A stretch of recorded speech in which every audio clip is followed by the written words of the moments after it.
Good morning. HEI currently has 14 active committees covering many of the missions in the helicopter industry. These committees work on a timely and important subjects to address the concerns and interests of the members. At this time, I would like to thank the committee chairman and the more 3,000 members for all their hard work, or 300 committees, committee members for their work and dedication towards the achievements of the industry. Would all the committee chairmen please stand up to be recognized?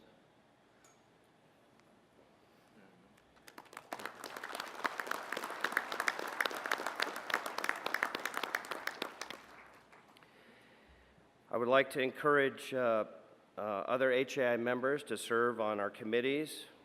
You will find it rewarding and a beneficial activity. Thank you. Very good. Thank you, Tony. Now I'd like to introduce Gail Wilson for the Treasurer's Report. Gail?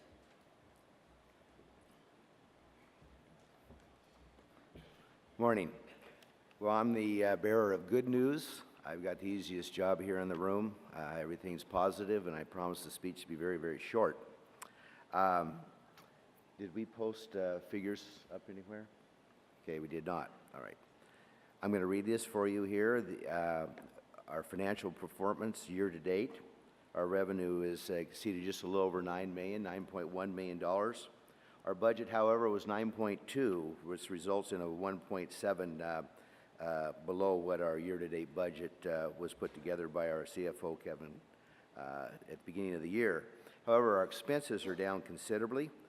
They're down $791,000, which results in a surplus of $633,000, which is 17% above budget.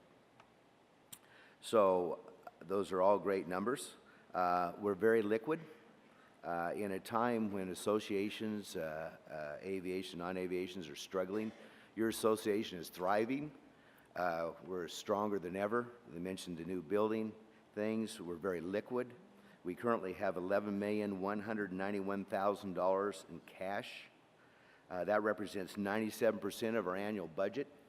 I believe I'm correct in saying that our bylaws as board members, we have to keep 75% of our budget in cash on an annual basis. We're very conservative people. We're helicopter people. And not only do we have 75, we're at 97%. So we're very liquid. We're very good shape. The association is amazingly strong. And a lot of that is due to Matt, Ed, Kevin, our CFO, and all the staff. They work really hard, and they've done a great job. I'm really proud to be up here with these guys. Thanks.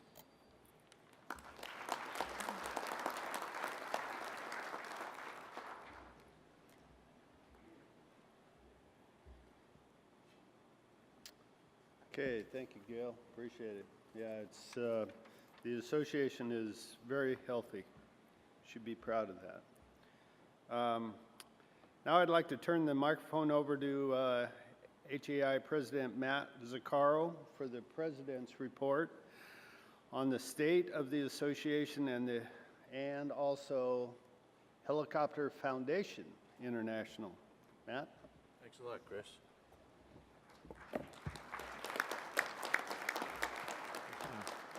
Is everybody having a good time here? Did anybody win big? No, well, you wouldn't be in the room if you won big. You probably went home. Anyway, what I'd like to do is catch you up on what's going on. First of all, one of the things I always like to do, this is the biggest show we've ever had, and this has been a continuing trend over the last 4 or 5 years. Each show has succeeded the other one. That's due to the direct efforts of the staff, and I'd like to take just a minute for any HEI staff that are in here. Could you please stand up? Now we got a couple in the back there.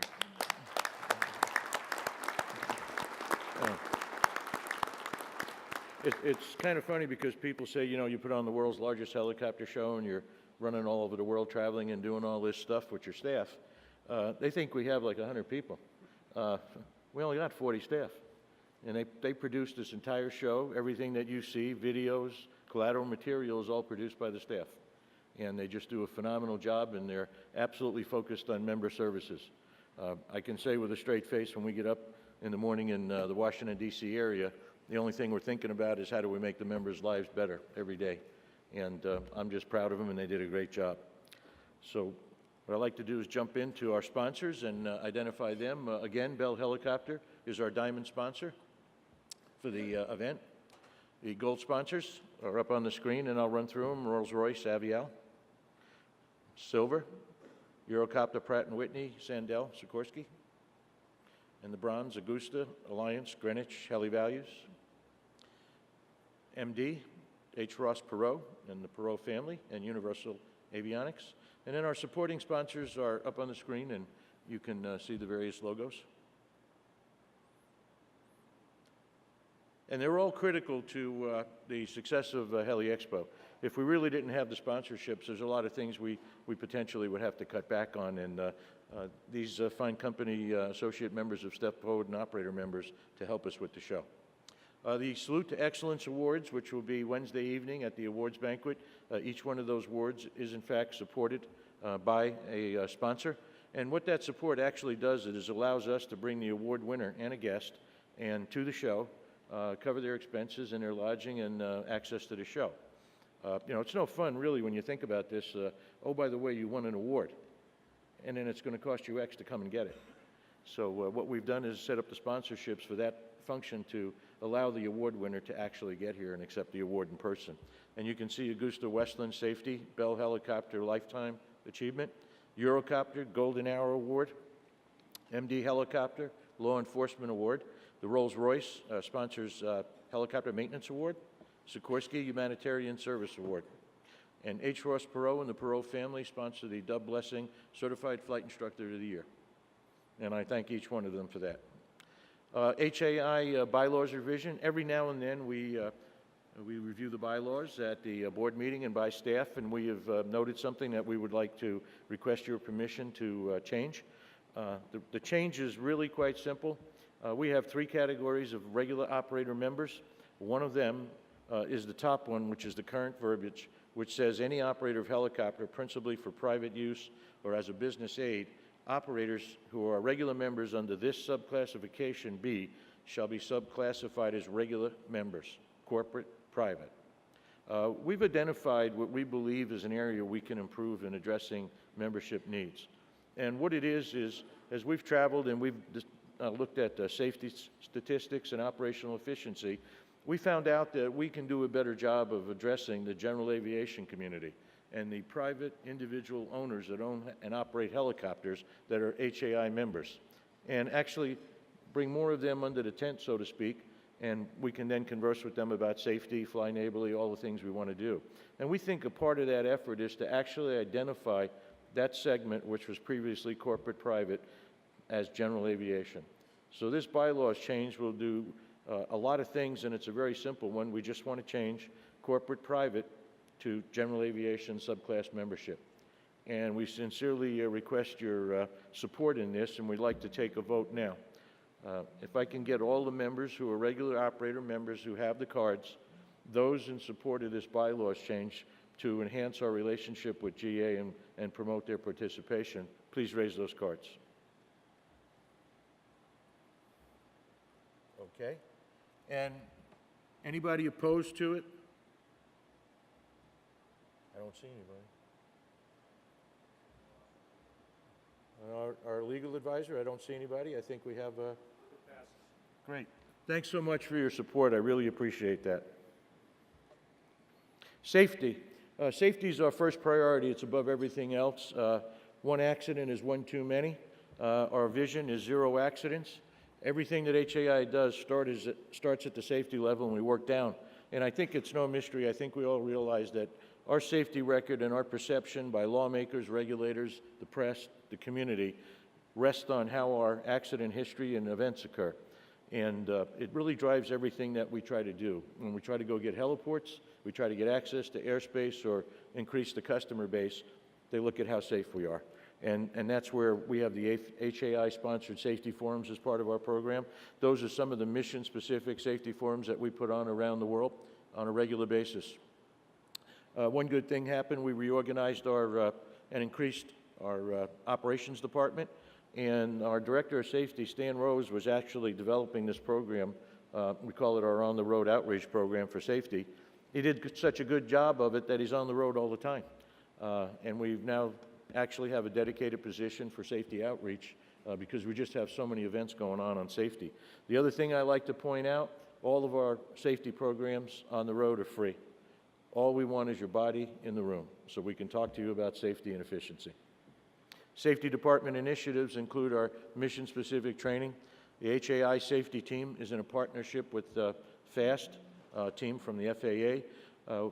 Ed DeCampley, our Executive Vice President, was instrumental in securing a grant from the FAA, which is allowing us, with other stakeholders from the industry and the military, to do the research and study on flight data monitoring, health usage monitoring. Our safety department is working with SAE on synthetic vision programs.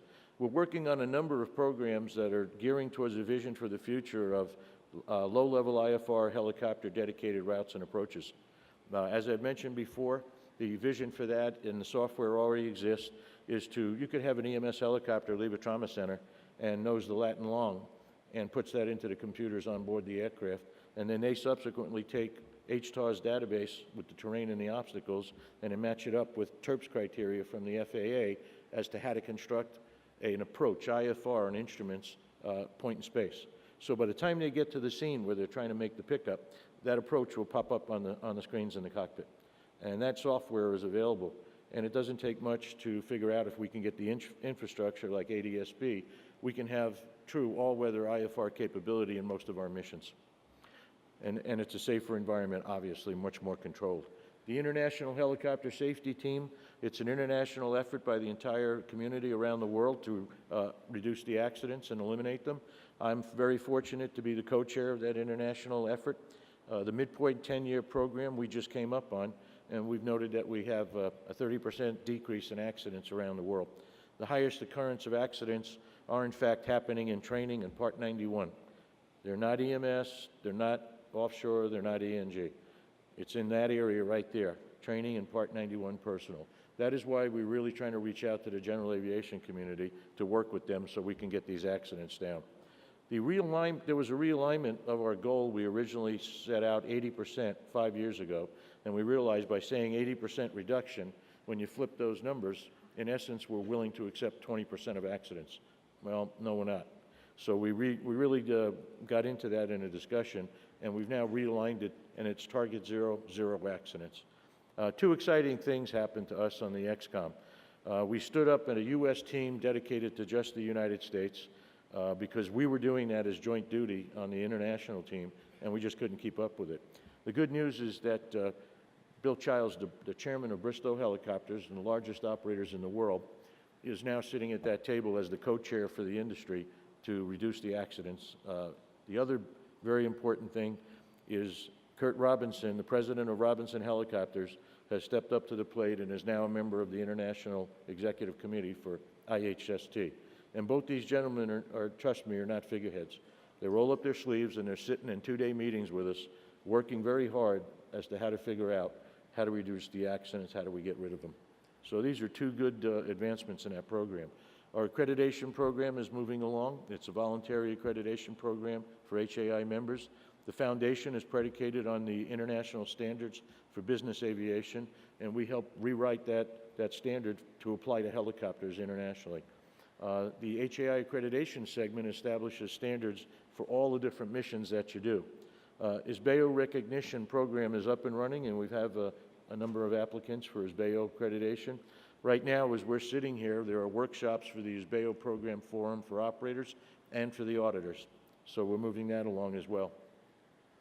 The HELI-EXPO, the trend continues. Yes, it does. For 4 years now, the show has broken the previous records. This show right here is up to 740 exhibitors, an all-time high. We have 1 million square feet out there for you to walk. We estimate it's going to take you about a day and a half if you actually walk every aisle.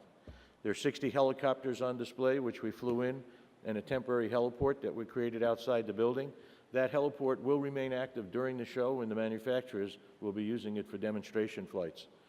We usually average about 650 students in our classes. We blew right through that, and we have 1,000 students in our courses here.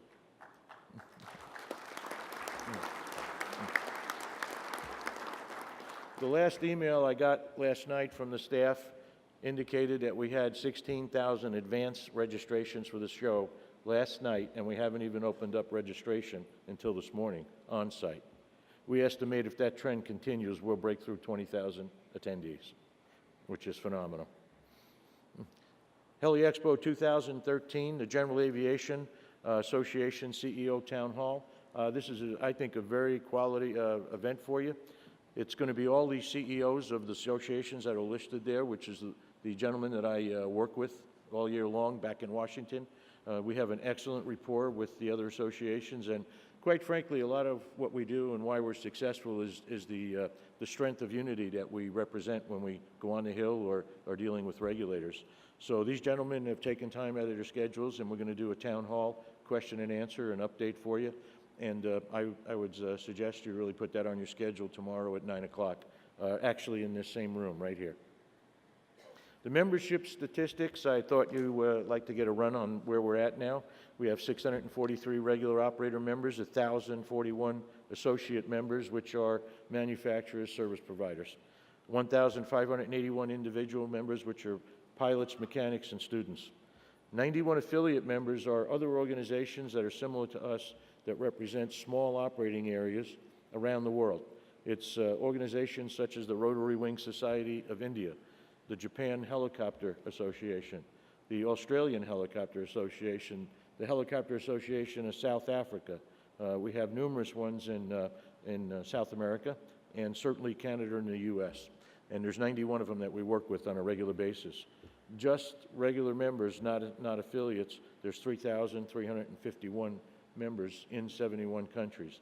We estimate our members fly about 5,500 helicopters, coming up on 3 million hours every year. New members that joined since December 2012, you can see the numbers, and we're pleased with that trend.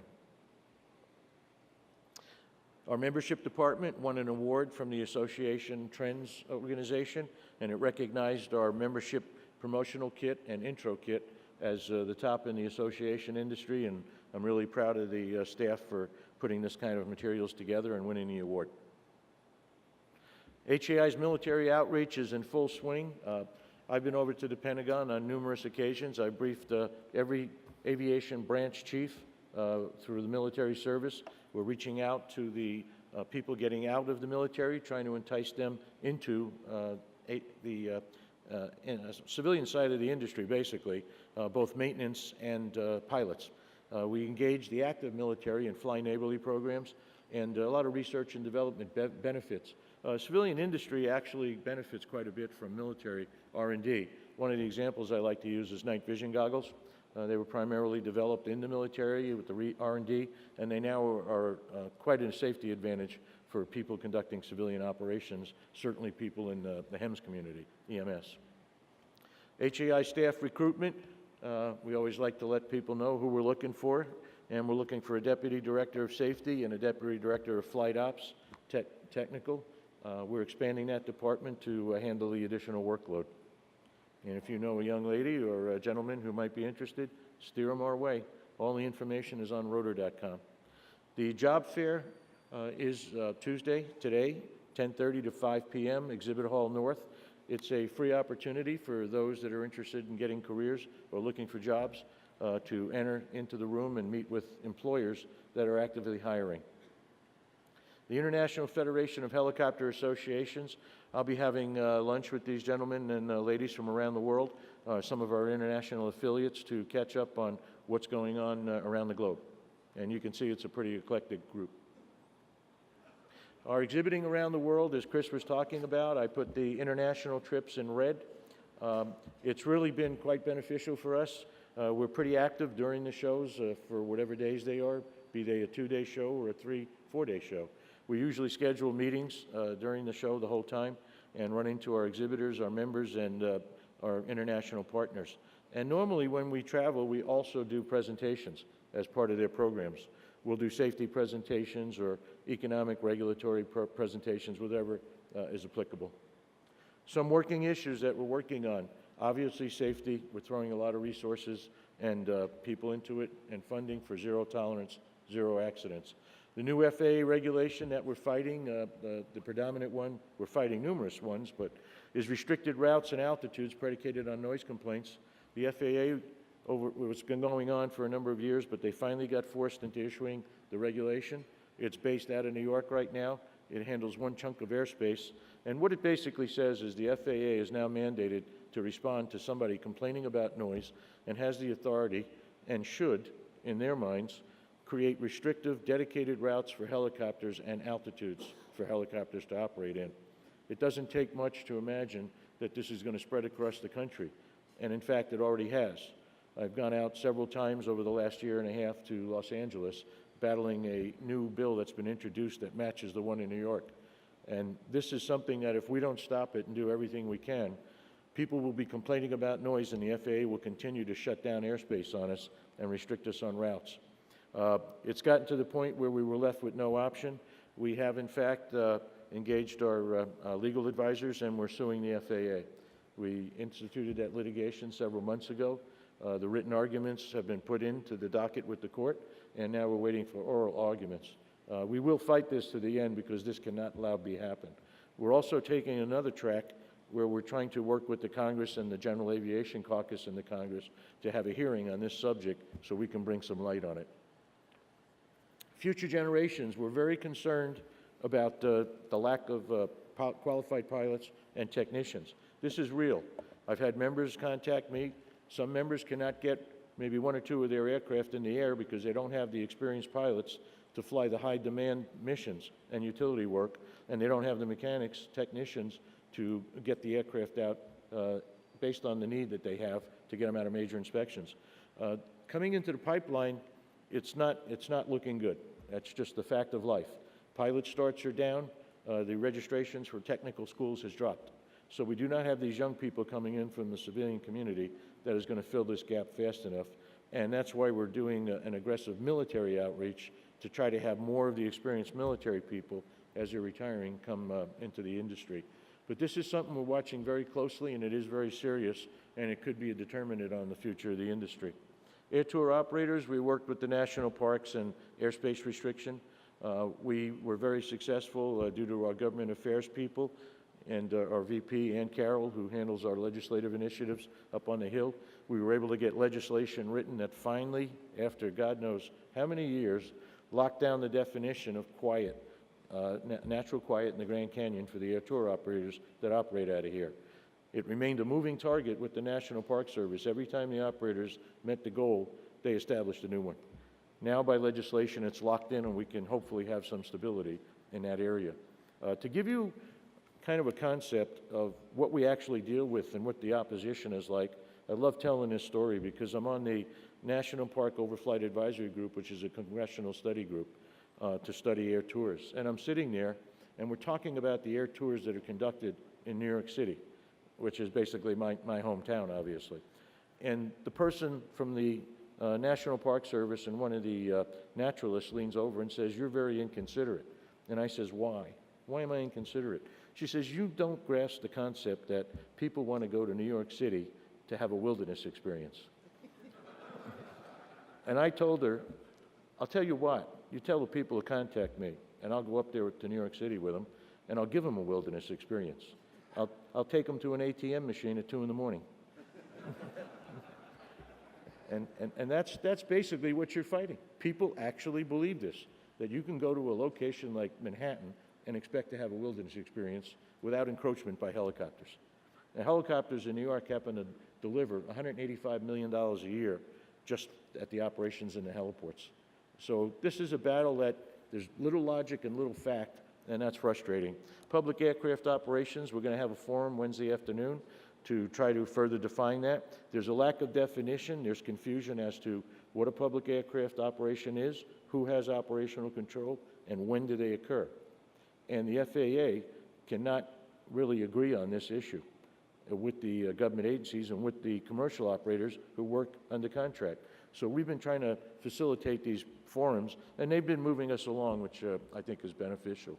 User fees, the president has continued to push for user fees. It will, in fact, be in his budget that's coming up to charge us $100 per flight when we're in controlled airspace. Future Heli-Expos. Anaheim next year, Orlando. We're going to try a new city, Louisville, Kentucky. Very exciting. Beautiful facility, more than what we need, plenty of room to land helicopters. Back to Anaheim and then back to Las Vegas in 18.